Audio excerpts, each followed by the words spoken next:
Okay, put your pens down, please, and give your attention to the next speaker.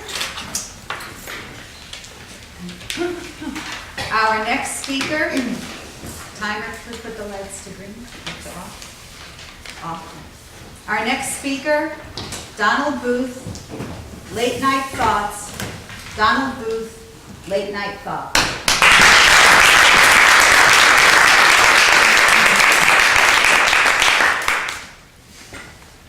I read a book a couple of years ago entitled Late Night Thoughts While Listening to Mahler's Ninth Symphony.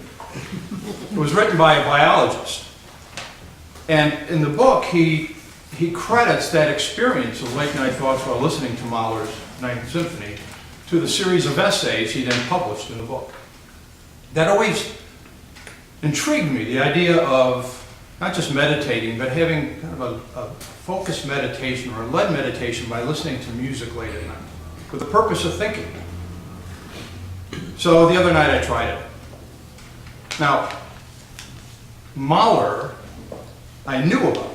Gustav Mahler was a 19th century post-romantic composer who was known for his very complex symphonies and lieders, which are German songs. One of his less famous, but for those Gustav Mahler people that really understand his music, is called Kindertoten Lieder, which roughly translated means songs of dead children. Spike Jones of the 19th century, he was not. And the Ninth Symphony is really a symphony most critics think is about death, because he knew that he had a fatal heart condition when he wrote the Ninth Symphony. Now I'm starting to have second thoughts. I'm thinking, I'm going to be listening about death late at night. Why not listen to like Madonna's Like a Virgin? That would give you a late night thought. So I download Mahler's Ninth Symphony in an MP3 file. Buying CDs is so 20th century, you know. Pour a glass of wine, something the author left out. Sit in my favorite chair in the living room, put in the earbuds, turn on Mahler, and let the music take me. And the first movement is this lovely, pulsating strings that grow and grow more luscious. And I sit back and I listen, and I start to think about a sign that I used to see on the way to work. A sign that said, "Live Nude Women." And I thought, well, you know, maybe that's not, maybe that's a verb. Maybe it's live nude women. And then I thought, well, what if it said dead nude men? Who would show up at that club? What kind of person? And then what is this on my hand? Is that an H? That looks like an age spot. Could that be? I'm not that old. God, my father didn't get age. Now the second movement starts. And it's a scherzo. And I think of a CPR class I took years ago. And in this CPR class, they taught the Heimlich maneuver, in case you ever came across somebody who was choking. And with the Heimlich maneuver, the first thing you're supposed to do, instead of applying it, is actually ask the person who you think is choking, "Can you speak to me?" If the person can make any sound whatsoever, you leave them alone, because they can get air. The teacher asked me and a young lady to demonstrate this in front of the class. And I walk up in front of the class, and it's a class about this size, pretty good size. And I'm getting into it. I'm starting to choke. And the young lady, apparently nervous, instead of saying, "Can you talk to me?" she says, "Can you hear me?" I do not break out of character. I'm starting to go to my knees, and she says it again. "Can you hear me?" I'm thinking, you know, that's probably how my life is going to end.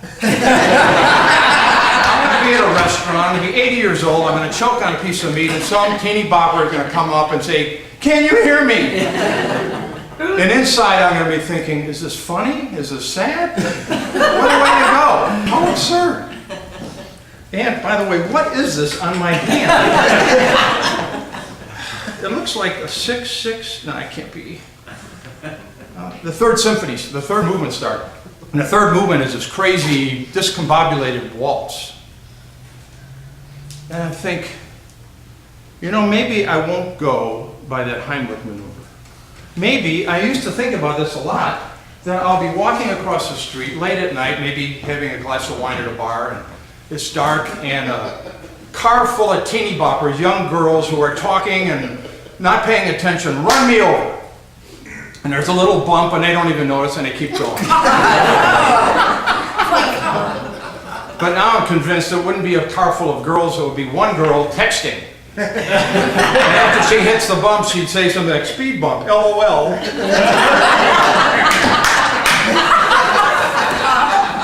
The fourth movement starts, and it's a lovely, quiet beating of a heart. And for some reason, I think capital 72810. Capital 72810. That was the phone number of my father's office in the 40s and 50s. And when I was about 3 or 4 years old, my mother asked me one day if I wanted to call my father. And I said yes. And I picked up the phone. And this is how old I am.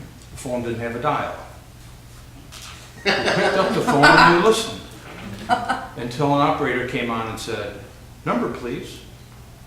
And I said, capital 72810. She said, connecting. Voice on the end of it says, Claude Booth. Hi, Dad.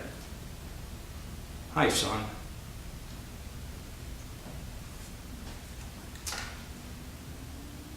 It's been over 20 years since my father passed away.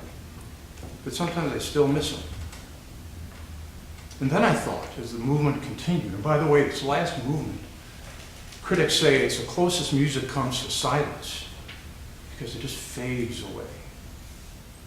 And rather than death, I start thinking about these wonderful little graceful moments that I've been given in my life. Like the sound of my wife's voice late at night, or the sparkle of possibility in my daughter's eyes,